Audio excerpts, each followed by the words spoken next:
Hey guys, welcome back to our channel samayalkudil. இன்னைக்கு நம்ம என்ன பார்க்க போறோம்னா ஃப்ரைட் ஐஸ்கிரீம் எப்படி செய்யறதுன்னு பார்க்க போறோம். அதுக்கு முன்னாடி நீங்க இன்னும் எங்க சேனலை சப்ஸ்கிரைப் பண்ணலனா மறக்காம சப்ஸ்கிரைப் பண்ணிருங்க. இந்த வீடியோவை ஸ்கிப் பண்ணாம ஃபுல்லா பாருங்க. 4 ஸ்கூப் வெனிலா ஐஸ்கிரீமை ஒரு பவுல்ல சேர்த்து இதை 6 to 8 hours ரெஃப்ரிஜரேட் பண்ணிடலாம். நம்ம ஃப்ரீஸ் பண்ணி வச்சிருக்க ஒரு ஸ்கூப் வெனிலா ஐஸ்கிரீமை ஒரு பீஸ் பிரெட் மேல வச்சு இதே மாதிரி ஃபோல்ட் பண்ணிடலாம்.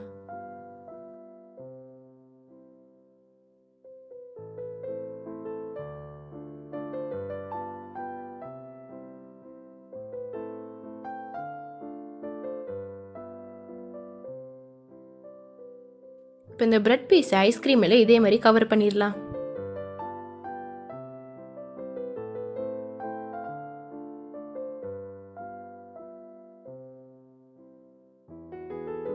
எல்லா ஸ்கூப்பையும் இதே மாதிரி ரெடி பண்ணி இதை இப்போ 45 minutes ரெஃப்ரிஜரேட் பண்ணிடலாம். ஒரு பவுலில் 4 டேபிள் ஸ்பூன் மைதா, தேவையான அளவு தண்ணி ஊற்றி மிக்ஸ் பண்ணிடலாம். இது ரொம்ப திக்காகவும் இல்லாமல் தண்ணியாகவும் இல்லாமல் இதே கன்சிஸ்டன்சிக்கு ரெடி பண்ணிடலாம்.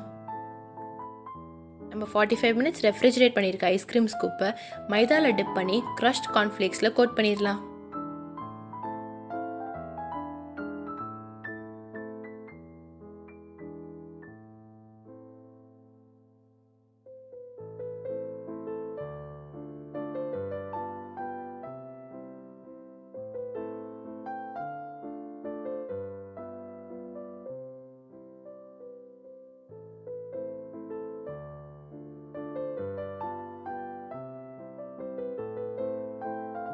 எல்லா ஸ்கூப்பையும் இதே மாதிரி ரெடி பண்ணோன்னா இதை இப்போ 1 hour ரெஃப்ரிஜரேட் பண்ணிடலாம். 1 hourக்கு அப்புறம் இதை ஃப்ரிட்ஜ்லேருந்து எடுத்துடலாம். ஒரு கடாயில் எண்ணெய் ஊற்றி எண்ணெய் சூடானோன்னு நம்ம 1 hourக்கு ரெஃப்ரிஜரேட் பண்ணி வச்சிருந்த ஐஸ்கிரீம் ஸ்கூப்பை இதோட சேர்த்துடலாம்.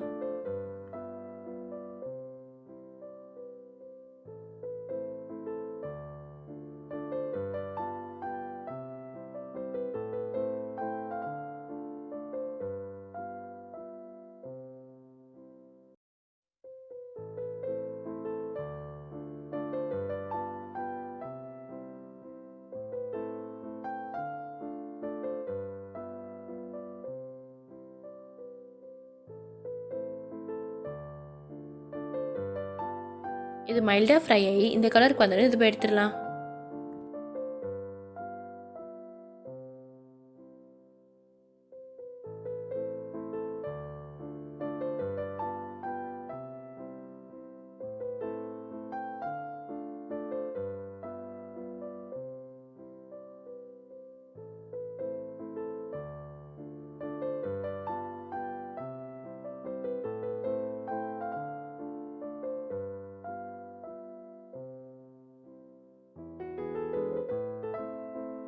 நம்ம இப்போ ஃப்ரை பண்ணி வச்சிருக்க ஐஸ்கிரீமில் ஒரு பவுலுக்கு ட்ரான்ஸ்ஃபர் பண்ணிடலாம்.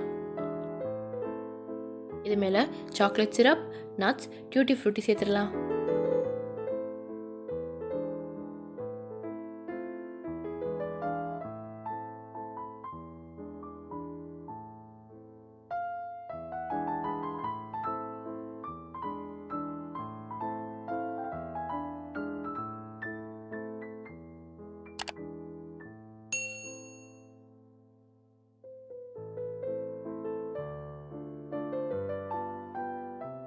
இப்போ நம்மளோட fried ice cream ready. So try பண்ணி பார்த்துட்டு டேஸ்ட் எப்படி இருந்துச்சுன்னு கமெண்ட் செக்ஷனில் சொல்லுங்கள். உங்களுக்கு இந்த வீடியோ பிடிச்சிருந்தா please to like, share and subscribe. Thank you for வாட்சிங்.